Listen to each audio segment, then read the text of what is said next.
Bismillahirrahmanirrahim. Assalamualaikum warahmatullahi wabarakatuh. Perkenalkan, nama saya Anggi Ramadhani dari kelas 6A.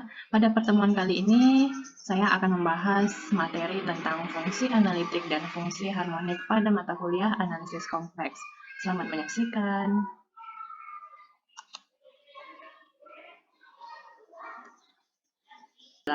Fz analitik di dalam lingkungan dari Z0.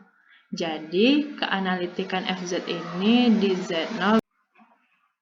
Nah, materi yang pertama itu adalah fungsi analitik.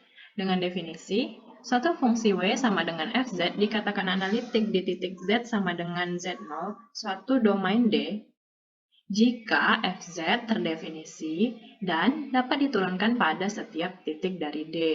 Fungsi Fz analitik pada titik Z sama dengan Z0 di D apabila Fz analitik di dalam lingkungan dari Z0. Jadi, keanalitikan Fz ini di Z0 berarti bahwa Fz mempunyai turunan pada setiap titik di dalam suatu fungsi kompleks W sama dengan Fz sama dengan U x, y ditambah I dikali V x, y digunakan pada persamaan Cauchy-Riemann.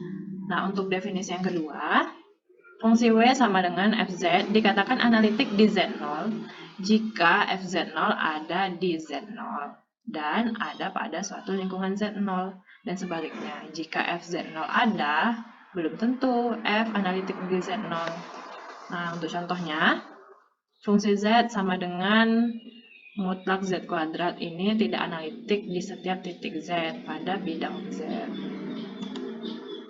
Nah, untuk sifat-sifat dari fungsi analitik ini ada 5. Misalnya, F dan G analitik pada D, maka yang pertama, jika F plus minus G merupakan fungsi analitik. Yang kedua, F dikali G itu merupakan fungsi analitik. Yang ketiga, F per G merupakan fungsi analitik dengan G-nya tidak sama dengan 0. Yang keempat, H sama dengan G kali titik F merupakan fungsi analitik. Dan yang kelima, berlaku aturan L'Hospital, yaitu di mana limit Fz per Gz di mana Z menuju Z0 sama dengan F aksen Z per G aksen Z dengan Gz-nya tidak sama dengan 0 dan G aksen Z-nya juga tidak sama dengan 0. Nah, di sini ada beberapa teorema untuk fungsi analitik. Teorema 1, misalkan Fz sama dengan U x, y ditambah I dikali V x, y. F analitik dalam domain D jika dan hanya jika turunan parsial pertama dari U dan V memenuhi persamaan Cauchy-Riemann. Nah, ini untuk Ux sama dengan Vy dan Uy sama dengan min Vx atau tau U per tau X per tau V per tau Y dan tau U per tau Y sama dengan minus tau V per tau X. Nah, kita misalkan Fxy itu sama dengan Uxy ditambah I dikali F x, y analitik. Maka tau F per tau Y sama dengan I dikali tau F per tau X. Yang berakibat, nah ini, tau U per tau Y ditambah tau V per tau Y dikali I sama dengan I dikali dalam kurung tau U per tau X ditambah tau V per tau X dikali I sama dengan minus tau V per tau X ditambah I dikali tau U per tau X. Jadi diperoleh seperti ini. Tau U per tau Y sama dengan min tau V per tau X dan tau V per tau X sama dengan tau U per tau X. Nah, untuk teorema 2, jika Fz sama dengan U dikali jika Fz sama dengan U x, y ditambah I dikali V x, y terdefinisial di Z0 sama dengan x0 ditambah I dikali Y0, maka U xy dan V xy mempunyai turunan parsial pertama di x0, y0 dan titik ini dipenuhi persamaan Cauchy-Riemann. Tau U per tau X sama dengan tau V per tau Y dan tau U per tau X per tau U per tau X sama dengan minus tau V per tau Y. Derivatif F di Z0 dapat dinyatakan dengan F aksen Z0 sama dengan Ux X0, Y0 ditambah I dikali Vx X0, Y0. Jika persamaan CR tidak terpenuhi di X0, Y0, maka Fz sama dengan Ux, Y ditambah I dikali Vx, Y tidak terdefinisikan di Z0 sama dengan X0 ditambah I dikali Y0. Nah, untuk teorema 3, misalkan Fz sama dengan Ux, Y ditambah I dikali Vx, Y terdefinisi dan kontinu di suatu lingkungan Z sama dengan X ditambah I dikali Y dan mempunyai turunan di Z, maka Ux, Uy, maka Ux, Vy, Uy, Fx ada dan memenuhi persamaan Cauchy-Riemann, yaitu ini Ux sama dengan Vy dan Uy sama dengan min Vx. Nah, untuk teorema 4, jika dua fungsi kontinu bernilai real Ux, Y dan Vx, Y mempunyai turunan parsial pertama kontinu dan memenuhi persamaan CR dalam domain D, maka fungsi kompleks Fz sama dengan Ux, Y ditambah I dikali Vx, Y analitik di D. Nah, seperti itu tadi untuk materi fungsi analitik. Selanjutnya, untuk titik singular dengan definisi, titik Z1 disebut titik singular dari F jika F tidak analitik di Z1, tetapi untuk sekitar dari Z1 memuat paling sedikit 1 di mana F-nya analitik. Nah, titik singular ini mempunyai beberapa jenis. Yang pertama itu ada titik singular terisolasi. Titik Z0 dinamakan titik singular terisolasi dari Fz jika terdapat lambda lebih besar dari 0. Demikian sehingga lingkaran mutlak Z dikurang Z0 sama dengan lambda. Hanya melingkari suatu titik singular lainnya. Jika lambda seperti itu tidak ada, maka Z sama dengan Z0 itu disebut titik singular tidak terisolasi. Nah, untuk yang kedua, titik pole atau titik kutub. Titik Z sama dengan Z0 disebut titik pole tingkat N. Jika N sama dengan 1, Z0 disebut sebagai titik pole sederhana. Yang ketiga itu titik cabang. Dari fungsi bernilai banyak dapat menjadi titik singular. Nah, yang keempat, titik singular dapat dihapuskan. Titik singular Z0 disebut titik singular dapat dihapuskan dari Fz jika Fz-nya ada. Yang kelima, titik singular esensial.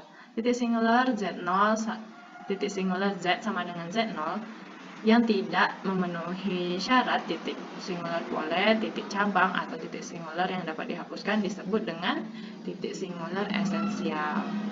Yang keenam, titik singular tak hingga. Jika Fz mempunyai titik singular di Z sama dengan tak hingga, maka sama dengan menyatakan F1 per W mempunyai titik singular di W sama dengan 0. Nah, untuk contohnya yang pertama, Fz sama dengan mutlak Z kuadrat, tidak merupakan titik singular. Yang kedua, Gz sama dengan ln Z kuadrat ditambah Z dikurang 2. Maka titik cabang adalah Z1 sama dengan 1, Z2 sama dengan min 2. Karena Z2 ditambah Z dikurang 2 sama dengan Z kurang 1 dikali Z ditambah 2 sama dengan 0. Nah, selanjutnya materi persamaan CR pada koordinat kutub. Jika Fz sama dengan Ux, Y ditambah I dikali Vx, Y dapat diilustrasikan dalam koordinat kartesius, maka dengan menggunakan hubungan X sama dengan R kali cos Pi dan Y sama dengan R dikali sin Pi. Diperoleh Z sama dengan R kali cos Pi ditambah I dikali sin Pi. Sehingga Fz sama dengan U R, Pi ditambah I dikali V R, Pi dalam sistem koordinat kutub.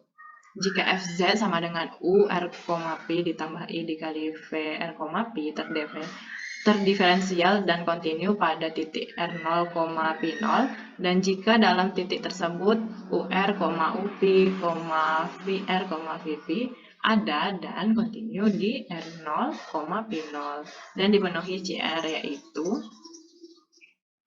tau U per tau R sama dengan 1 per R dikali tau V per tau P, dan 1 per R dikali tau V per tau P sama dengan min tau V per tau R, dengan syarat R-nya tidak sama dengan 0.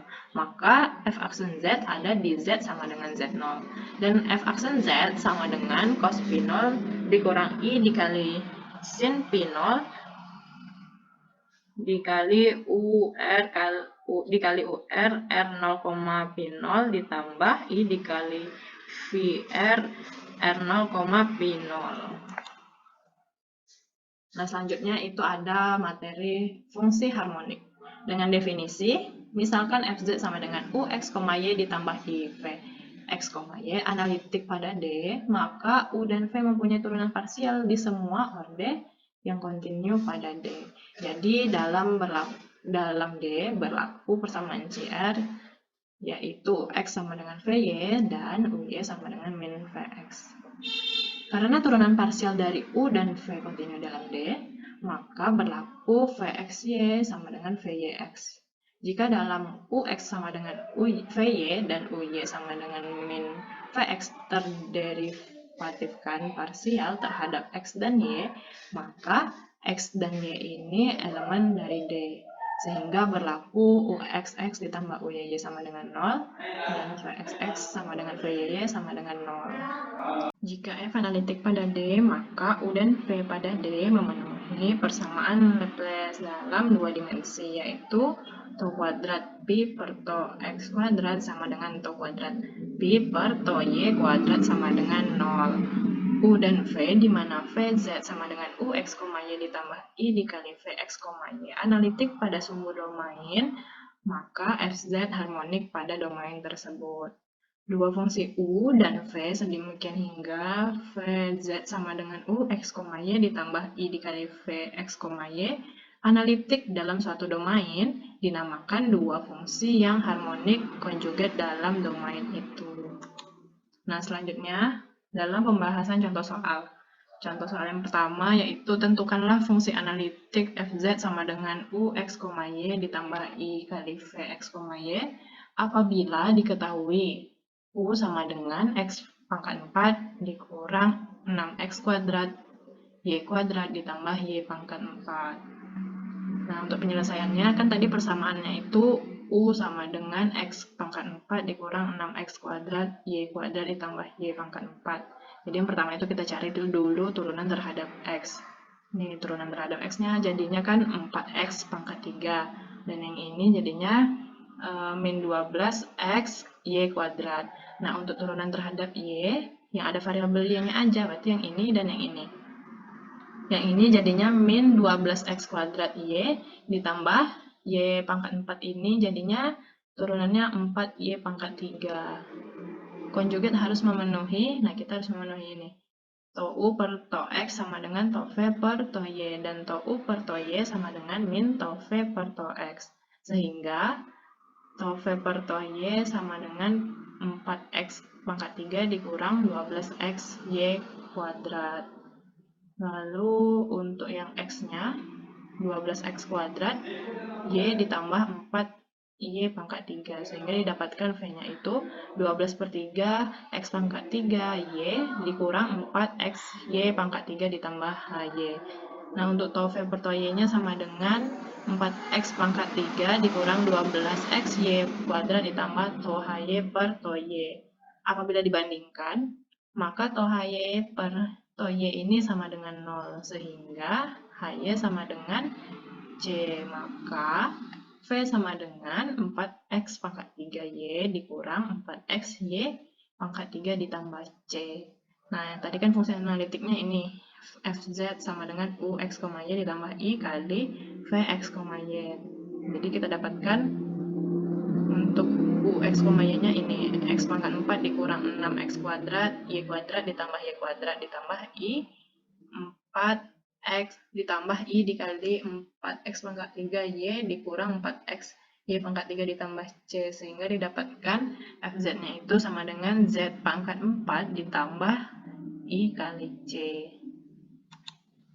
Nah, untuk contoh soal yang kedua, buktikan fungsi analitik fz sama dengan z pangkat 4. Nah, buktinya itu seperti ini. Z pangkat 4. Nah, kalau Z itu kan X ditambah I dikali Y. Karena dia pangkat 4, kita pangkatkan 4. Jadi hasilnya itu X pangkat 4 dikurang 6X kuadrat Y kuadrat ditambah Y pangkat 4. Ditambah I dikali 4X pangkat 3 Y dikurang 4X Y pangkat 3. Sehingga didapatkan U-nya itu yang ini, sedangkan V-nya yang ini. U-nya X pangkat 4 dikurang 6X kuadrat Y kuadrat ditambah Y pangkat 4. Sedangkan V-nya ini 4X pangkat 3Y dikurang 4X Y pangkat 3. Selanjutnya kita cari dulu untuk turunan terhadap X yang U-nya. Berarti kita dapatkan X pangkat 4 turunannya menjadi 4X pangkat 3 dikurang, nah yang ini turunannya menjadi min 12X Y kuadrat.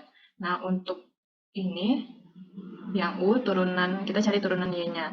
Jadi tau U per tau Y ini sama dengan, nah yang ini kita dapatkan turunannya min 12X kuadrat Y ditambah, yang ini jadinya 4Y pangkat 3. Nah untuk yang ini yang V, kita cari turunan Y-nya. Didapatkan ini menjadi 4X pangkat 3 dikurang 12X Y kuadrat. Nah untuk yang ini, kita cari turunan Y-nya. Didapatkan 12X kuadrat Y dikurang 4Y pangkat 3. Nah ternyata, nah kita lihat ini, yang tau U per tau X sama dengan tau V per tau Y. Yang ini ya, ternyata sama. Sedangkan ini, tau U per tau Y sama dengan negatif tau V per tau X. Jadi, Fz sama dengan Z pangkat 4 ini didapatkan dia fungsi analitik. Nah, selanjutnya soal yang terakhir yaitu X, Y harmonik pada D dan tentukan fungsi V yang harmonik konjugat dengan U sama dengan 4X Y pangkat 3 dikurang 12X pangkat 3Y dengan X, Y-nya elemen Z. Untuk penyelesaiannya, kita misalkan konjugatnya adalah Vx, Y.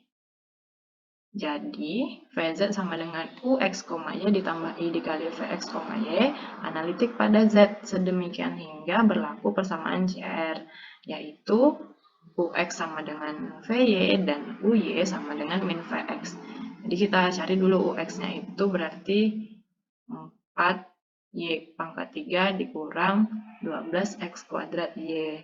Nah, untuk Uy-nya jadinya 12X Y pangkat 2 dikurang 4X pangkat 3. Dan untuk Vy sama dengan, Vy sama dengan 4Y pangkat 3 dikurang 12X kuadrat Y. Dan untuk V-nya berarti, nah dari sini, kalau turunannya 4Y pangkat 3 berarti awalnya dia Y pangkat 4.